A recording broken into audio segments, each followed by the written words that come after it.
Çështja e pushtetit të Jezusit. Një ditë, ndërsa Jezusi po mësonte popullin në tempulli po shparonte Ungjillin, ju ofruan kryeprifërinjt dhe skrebt bashkë me krerët e popullit i thanë: "Na trego me ç'pushtet i bën këtë punë, dhe kush është ai që ta dha ty këtë pushtet? Edhe vetë do t'ju pyes diçka", u përgjigji. "Me tregoni pagëzimin i gjonit, a ishte prej qiellit apo prej njerëzve?"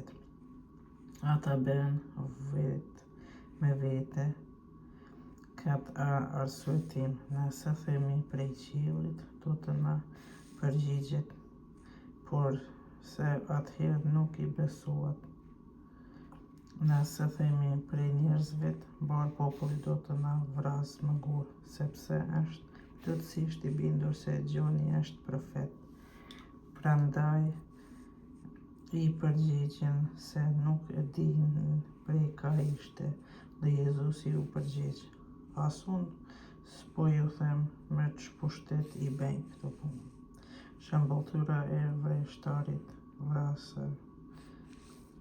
Atëherë zuri t'i tregoi popullit këtë shëmbëltyrë: Një njeri mbolli një vresht, u dha vreshtarëve përgjysmë dhe u nis në rrugë për një kohë të gjatë.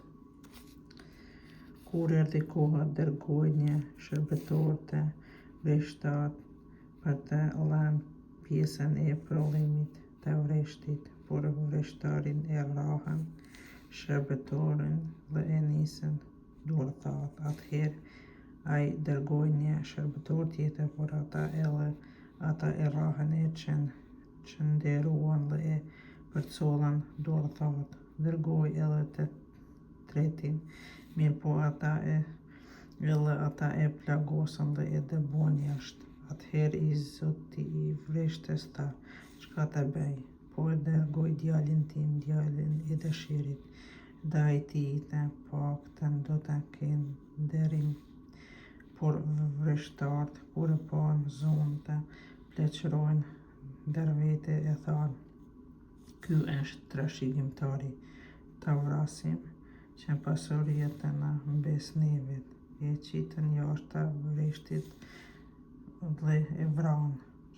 "Ç'do të bëj tani i zoti i vreshtit?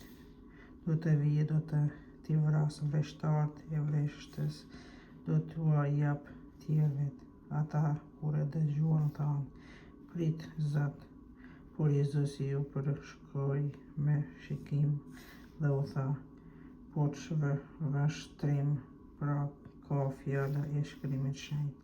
Guri që e qitën jashtë përdorimit ndërtuesit, erdhi e u bë guri i këndit. Kështu do të bie mbi atë gur, do të themelohet, e mbi këtë bie ai do të ndërmojë."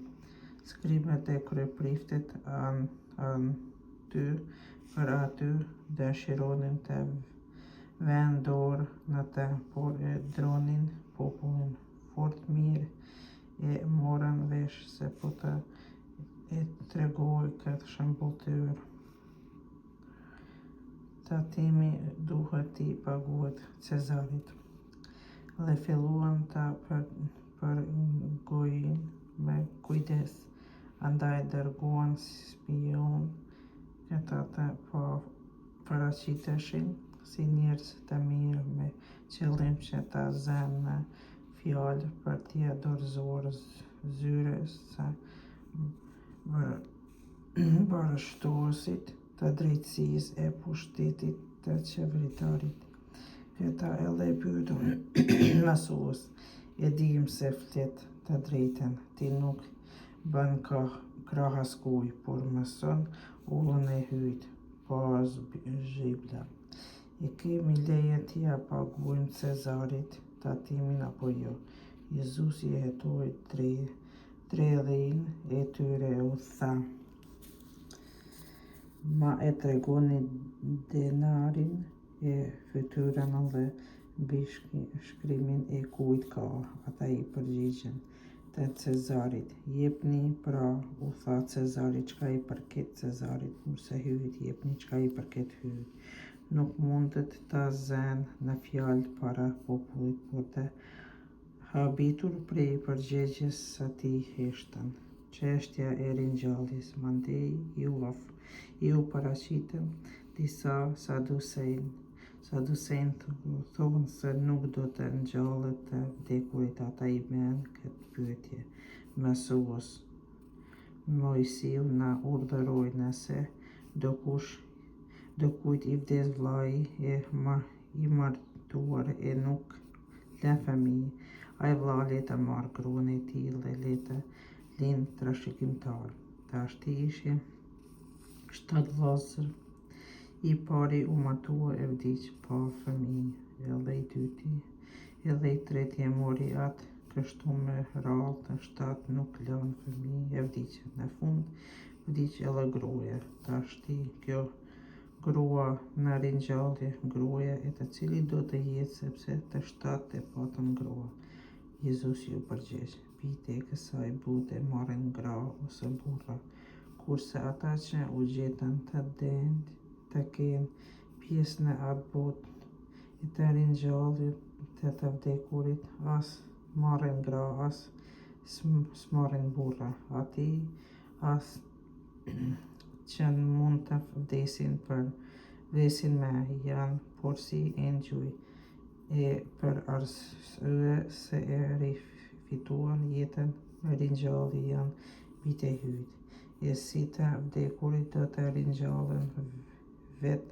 Mojsiu u shënoi në fragmentin mbi kachubën në të cilën u quanin Zoti, hyjun e Abrahamit, hyji I Izakut, hyji I Jakobit. Hyji nuk është hyji I të vdekurve, por I të ngjallurve, sepse të gjithë për të jetojnë. Atëherë disa skrip u përzinë në bisedë e I thanë: Mësues, mirë të spatëm me guxim të rregatën me të për asgjë. Çështja rreth birit të Davidit, por ai I pyeti ata: si mund të duhet se Mesia është biri I Davidit, kurse vetë Davidi në librin e psalmeve thot: A tha Zoti Zotit tim, rri në të djathtën time, derisa të vij armiqtë e tu, shtroj të këmbëvet të tua. Davidi pra u quan Zot, si atëherë mund t'i bëj bitë. Qortimi I hipokrisisë së skribëve. U tha nxënësve të vet para mbar popullit: ruajuni prej skribëve të cilët u ka hendja të shëtisin në petka të gjata e të kërkojnë t'i përshëndesin njerëzit në përsheshe, të zënë selit e para në për sinagoga, kryet e vendit të gosti, për lajnë shtëpit e vejushavet e këndej bëjnë lutje të gjata për sy e faqe. Këta do të gjykojnë shumë me ashpër.